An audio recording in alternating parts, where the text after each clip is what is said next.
E na nossa vida é assim, irmãos. Nós temos que ser muito, muito frios e muito honestos para conhecer que esta é a verdade, irmãos. As coisas Deus pôs na nossa mão. Deus deu-nos capacidade. A Bíblia diz que aquele que não tem sabedoria peça a Deus, que Deus dá livremente.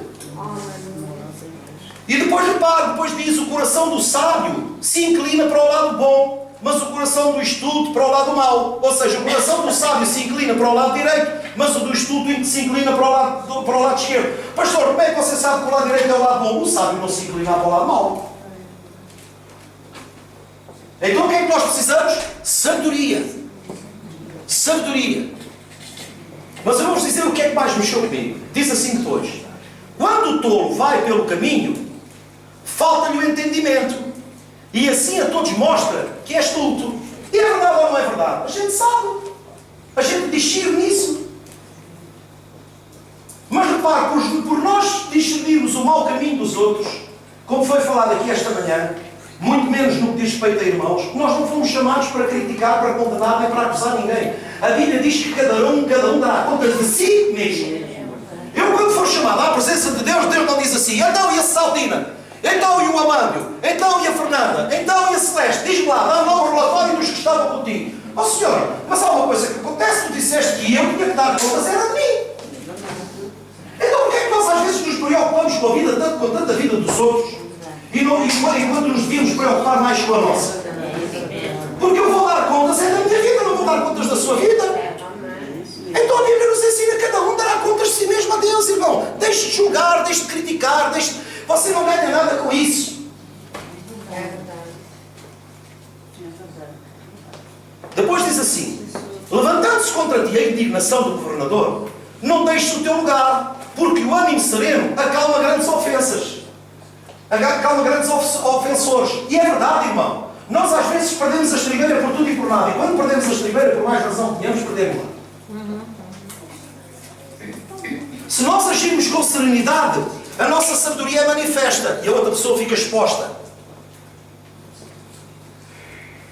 É uma área em que nós todos temos que melhorar. É não agir de sangue quente. Aquele falou, não vai ser lá troco. Não, irmão, não seja assim. O próprio Jesus ensinou: olha, a ninguém torneis mal por mal ou injúria por injúria. Se você for injuriado, você tem uma capacidade para resistir à injúria tremenda. Sabe porquê? Porque você não lhe dá guarida. Todo aquele que mentir acerca de mim não serei atingido. Porquê? Porque se ele está a falar o que é mentira acerca de mim, não me atinge, está a falar de outra pessoa que eu próprio não conheço. Porque eu não me identifico com a mentira dele. Amém, meus amados? Esta é a grande verdade.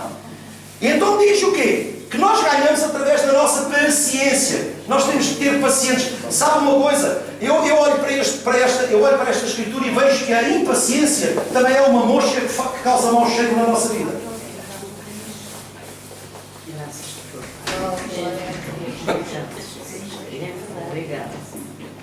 Diga: impaciência. É uma mosca que causa mau cheiro na minha vida. E depois diz: ainda há um mal que vi debaixo do sol, erro que procede do governador. O tolo posto em grandes alturas, mas os ricos assentados em lugar baixo. Vi servos a cavalo e príncipes andando a pé. É como as pessoas que às vezes metem os sapatos em cima da mesa e os pratos debaixo da cama. Ou seja, o que é que está a falar? De prioridades da vida. Há pessoas que trocam as prioridades da vida. Trocam tudo na vida. Valorizam o que não devem valorizar e não valorizam o que devem. Então andam completamente trocados, andam à toa. Isso é que é insensatez. Também é uma mosca. Tem que ser morta. Até há um ditado: mosca morta, vai bater a outra porta. Não é?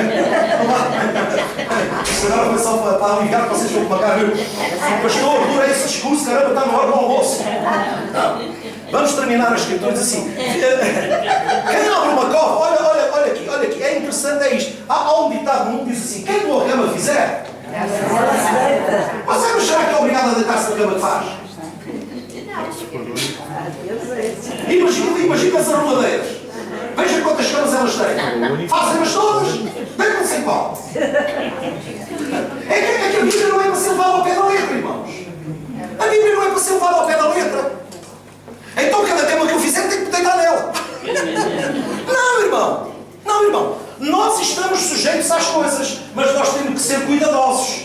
Temos que ser zelosos com aquilo que fazemos. Se eu abro uma cova, quem é que me diz a mim que eu vou cair lá? Mas há toda a condição de eu cair. Porquê? Porque eu abri a cova. Agora, se eu não for cuidadoso, eu vou lá cair. Mas se eu for cuidadoso, eu posso abrir a cova e não cair nela. Isto não está a dizer assim, não abras covas, porque vais cair nela. Não, irmãos, não é nada disso. A Bíblia está a dizer que nós podemos fazer todas as coisas que temos que fazer. Nós devemos fazer as coisas que devemos fazer, mas com sabedoria. Preparando-nos com todo o cuidado para não cairmos. Cuidado para que não sejas condenado naquilo que aprovas. Eu posso aprovar uma coisa, e se eu não viver de acordo com o que eu aprovo, eu caí na cova que fiz. Mas se eu viver de acordo com aquilo que eu aprovo, eu caio na cova. Não caio!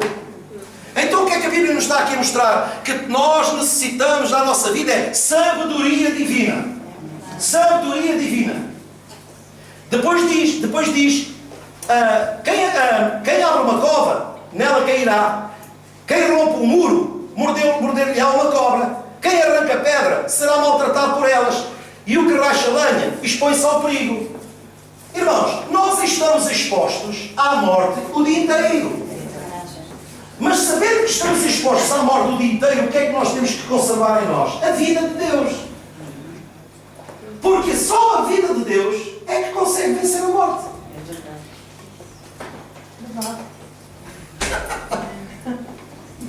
Só a vida de Deus em nós é que consegue vencer a morte. Então eu entendo que o Evangelho não veio preparar-nos para o céu. Ele veio preparar-nos para a vida. Não é para o céu que Deus nos quer preparar, é para a vida que Ele nos quer preparar. E em função da vida que nós levarmos, então iremos ou não.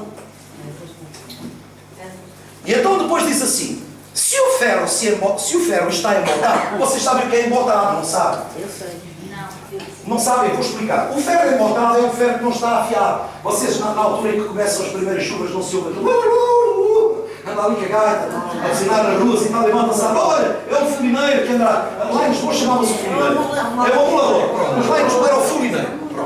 Aqui é o amulador. É mais chique, é amulador. Lá era corriqueiro, era o funileiro. Mas, posso falar, desculpe. De antes, há tempos atrás. Pois eles punham gatos nos pratos partidos, reparavam as panelas, faziam comida. Ok, pronto. Todos nós sabemos que é o homem da gaita. Se o ferro está embotado e não se lhe afia o corte, é preciso redobrar a força. É verdade ou não é verdade? Se o ferro está embotado, se o machado não está em condição, não está preparado, se uma tesoura não está preparada, vocês não têm lá em casa aquelas facas que são boas para cortar manteiga, ou nem para cortar manteiga presta. Olha, eu tenho. E às vezes faca que não serve para cortar manteiga, serve para apertar parafuso.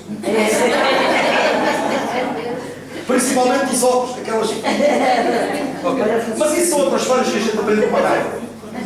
Mas é assim, se o ferro está embotado, e vou terminar aqui, se o ferro está embotado e não se lhe afia o corte, é preciso redobrar a força. Então o que é que faltou aqui? Zelo. Porque eu antes de começar o trabalho, eu tenho que ver como é que o material está. O que é que nós fazemos antes de tocar? Afinamos os instrumentos. Porque senão era terrível. E às vezes quando os instrumentos não estão bem afinados, a gente nota logo que está falta de afinação. Agora repare. Então o que é que eu tenho que fazer? Eu tenho que planear a minha vida. Eu tenho que planear e preparar as coisas na minha vida. Para quê? Para elas darem certo. Então o que é que eu vou fazer? Vou afiar o machado. Antes de começar a fazer as coisas, eu vou afiar o machado. Se o perfumador tivesse primeiro preparado o lugar para que ele ficasse hermeticamente fechado, ele não tinha, o seu trabalho não tinha sido estragado. E ele tinha alcançado os objetivos. Se nós prepararmos, mas Deus abençoa, mas Deus faz prosperar, a Bíblia dá-nos todos os traços de prosperidade, e os traços de prosperidade incluem sempre a nossa postura em Deus. Sempre. Eu nunca vi Deus mandar codornizes, vi, notas nunca vi. Nem notas vêm do céu, nem moedas vêm do céu, e não é pela corrente de oração, não, é pelo seu estilo de vida. É pelo seu estilo de vida. Então a Bíblia aqui ensina uma coisa, diz assim, se o ferro está embotado e não lhe afia o corte, é preciso redobrar a força. Ou seja, eu tenho que trabalhar muito mais para alcançar o mesmo objetivo. Então o que é que eu... Escutem. Escutem. Então o que é que eu tenho que fazer? Eu tenho que preparar as coisas antes de as executar. Vocês já repararam que, por exemplo, quem é que vê aqui como é que se chama aquele médico que tem a bengala? Como é que se chama? Dr. House. Dr. House. Ou o Dr. House, ou clínica privada, ou outra coisa qualquer. O que é que eles fazem antes de exercer uma cirurgia? Há um instrumentista, chama-se mesmo instrumentista, que é o homem que prepara os instrumentos em função da cirurgia que vai ser feita. Há o outro que esteriliza todo o espaço. Protegem-se, estudam a situação, delineam tudo para saber, não, a cirurgia vai ser exercida desta maneira. E mesmo assim, por vezes, são surpreendidos. Mas como eles estão preparados para tudo, olha, pode acontecer isto e pode acontecer aquilo. Eles já vão preparados para o imprevisível. Porquê? Porque se trata de vida. Assim é a palavra de Deus. A palavra de Deus prepara-nos para a vida. Para quê? Para nós em nada sermos surpreendidos. E ainda que alguma coisa nos venha a surpreender, nós estejamos seguros em Deus. Amém. Posso ouvir um amém? Esta é a grande verdade. Não pense que Deus anda aí a trabalhar ao domicílio, ou que Deus anda aí a fazer milagres a pontapé. Isso é tudo uma fachada. E o tempo dirá, irmãos, e o tempo dirá. Há mais crentes que estão a caminho do inferno do que estão a ser preparados para a vida. Escutem o que o Espírito